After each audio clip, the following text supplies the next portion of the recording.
ہمیں اللہ کا شکر ادا کرنا چاہیے کہ اس نے ہمیں اور آپ کو مسلمان بنایا، اس نے ہمیں اور آپ کو اسلام کی دولت سے مالامال کیا، اور ہم ہر تقریر کے بعد جب ہم جلسے کو ختم کرتے ہیں تو لاسٹ میں یہ دعا ہم ضرور کرتے ہیں کہ الہ العالمین ہمیں جب تک تو زندہ رکھ اسلام پہ زندہ رکھنا، اور جب ہمارا خاتمہ ہو تو ایمان پر ہمارا خاتمہ فرمانا۔ یہ بڑی اہم دعا ہے، اس دعا کو ہمیں اور آپ کو سب کو اٹھتے بیٹھتے چلتے پھرتے یہ دعا کرتے رہنا چاہیے، کیونکہ اسلام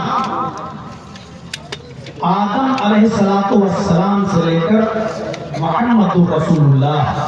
صلی اللہ علیہ وسلم تک جتنے بھی نبی آئے، جتنے بھی رسول آئے، جتنے بھی پیغمبر آئے، سارے نبیوں، سارے پیغمبروں، سارے رسولوں کا یہی دین تھا، اسلام۔ کچھ نہ کچھ تبدیلی ہوتی گئی، کسی نبی کے اوپر 2 وقت کی نماز فرض تھی، کسی نبی کے اوپر 3 وقت کی نماز فرض تھی، کوئی 2 ہی رکعت وہ اپنے دونوں ٹائم میں پڑھا کرتا تھا،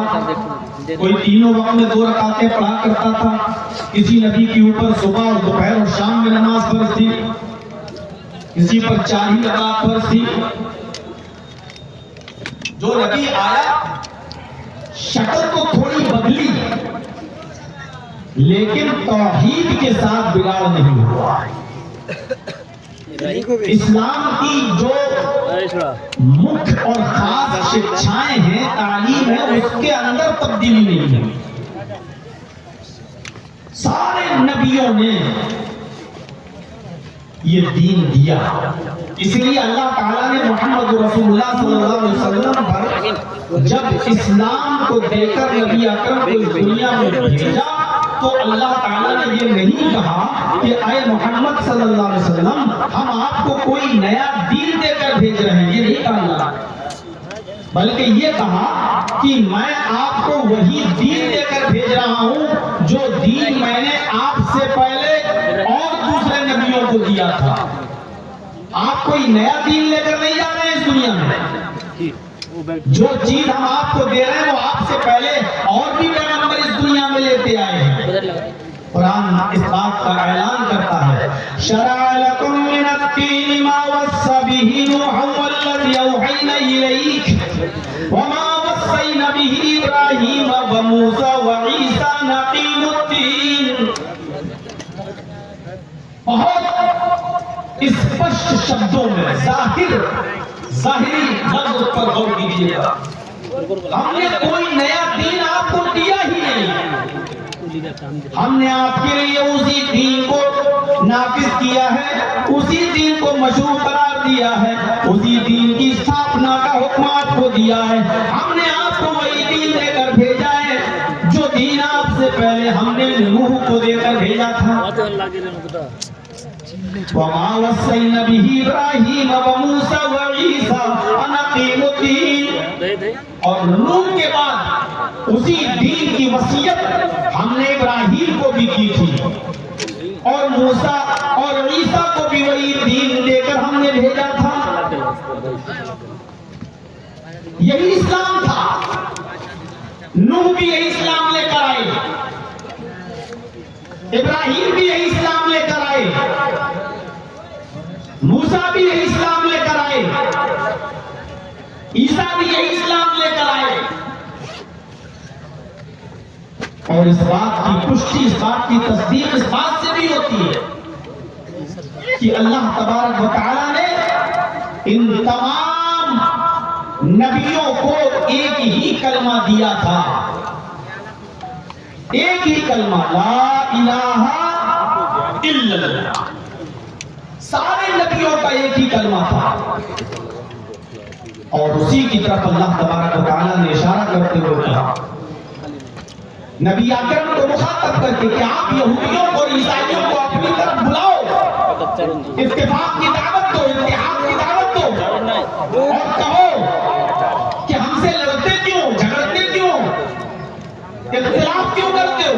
جب تمہارا بھی کلمہ وہی ہے، ہمارا بھی کلمہ وہی ہے، تو اختلاف کی وجہ کیا ہے؟ قل یا اہل الکتاب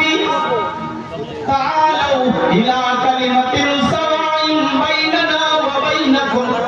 الا نعبد الا اللہ. اے نبی آپ اناؤنسمنٹ کر دیجئے، اے نبی آپ اعلان کر دیجئے، اے محمد صلی اللہ علیہ وسلم آپ دنیا والوں میں کہہ دیجئے، یہودیوں اور عیسائیوں سے کہہ دیجئے، اہل کتاب میں اعلان کر دیجئے جن کو کتاب دیا گیا، اے اہل کتاب، اے یہودیوں، اے عیسائیوں، آؤ ایک ایسے کلمے کی طرف، تعالوا الی کلمۃ، آؤ ایک ایسے کلمے کی طرف، آؤ ایک ایسے مول منتر کی طرف، سواء بیننا وبینکم، جو برابر ہے ہمارے اور تمہارے درمیان، یعنی وہ کلمہ تمہارا بھی اور ہمارا بھی ہے، وہ تعلیم آپ کے یہاں پر بھی اور ہمارے یہاں پر بھی ہے، وہ توحید آپ کے یہاں پر بھی اور ہمارے یہاں پر بھی ہے، پھر ہم سے اختلاف کیوں کر رہے ہو؟ ہمارا بھی وہی کلمہ ہے، تمہارا بھی وہی کلمہ ہے، ہمارے یہاں پر بھی وہی توحید ہے، تمہارے یہاں پر بھی وہی توحید ہے. اللہ نعبد الا اللہ، ہم اللہ کے علاوہ کسی اور کی عبادت نہیں کریں گے. یہ یہودیوں میں بھی ہے، عیسائیوں میں بھی ہے، سب کا یہ اختلاف. تو اختلاف کس بات کا؟ اللہ رب العالمین نے ایک دوسری جگہ فرمایا وَلَقَدْ بَعَثْنَا فِي كُلِّ أُمَّةٍ رَسُولًا أَنِ اعْبُدُوا اللَّهَ وَاجْتَنِبُوا الطَّاغُوتَ. ہم نے ہر امت کے اندر، ہر قوم کے اندر، ہر سموہ کے اندر، ہر برادری کے اندر، ہر ذاتی کے اندر ہم نے ایک ڈرانے والا بھیجا ہے. وَلَقَدْ بَعَثْنَا فِي كُلِّ أُمَّةٍ رَسُولًا، ہم نے ایک رسول بھیجا ہے ہر ذات، ہر قوم کے اندر، ہر امت کے اندر، ہر گروہ کے اندر ہم نے ایک رسول بھیجا ہے. ہر قوم میں ایک رسول آیا ہے، ہندو بھائیوں میں بھی رسول آیا ہے. کوئی قوم ایسی نہیں جو یہ کہہ سکے کہ ہمارے درمیان رسول نہیں آیا.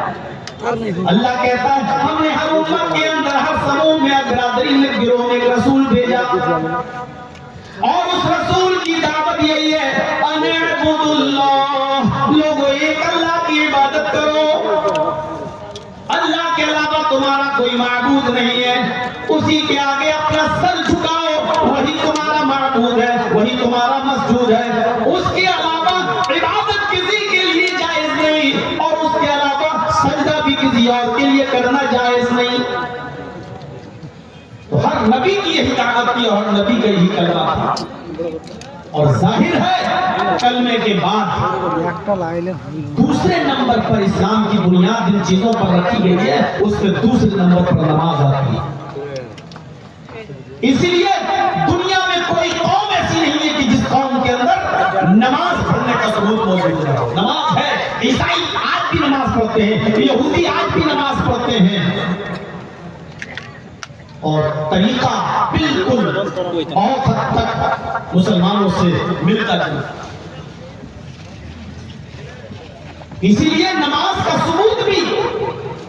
دنیا کی ہر مذہبی کتاب کے اندر ملتا ہے. دنیا میں جتنے بھی نبی آئے، ہر نبی نے نماز قائم کی اور نماز پڑھنے کا حکم دیا. زکریا علیہ السلام کے بارے میں قرآن کہتا ہے جب ہم نے فرشتوں کو بھیجا، اے فرشتوں جاؤ زکریا سے ملاقات کر کے آؤ، تو جب فرشتے آسمان سے اترتے ہیں، زمین پر آتے ہیں اور زکریا کو پکارتے ہیں، زکریا سے ملنا چاہتے ہیں، تو حضرت زکریا اس وقت نماز کی حالت میں کھڑے تھے، محراب کے اندر موجود تھے. قرآن کہتا ہے فَنَادَتْهُ الْمَلَائِكَةُ وَهُوَ قَائِمٌ يُصَلِّي فِي الْمِحْرَابِ. اور جب فرشتوں نے پکارا زکریا کو، آواز دی کہ او زکریا، اس وقت زکریا فرشتوں کی آواز سننے کے باوجود بھی ملاقات نہیں کرتے، کیونکہ وَهُوَ قَائِمٌ يُصَلِّي فِي الْمِحْرَابِ، کیونکہ وہ محراب کے اندر نماز کی حالت میں کھڑے تھے. زکریا علیہ السلام نماز پڑھتے. حضرت لقمان علیہ السلام کے بارے میں قرآن کہتا ہے انہوں نے اپنی اولاد کو بہت سی نصیحتوں سے نوازا. ان نصیحتوں میں ایک نصیحت اپنے بیٹے کو یہ بھی تھی، یا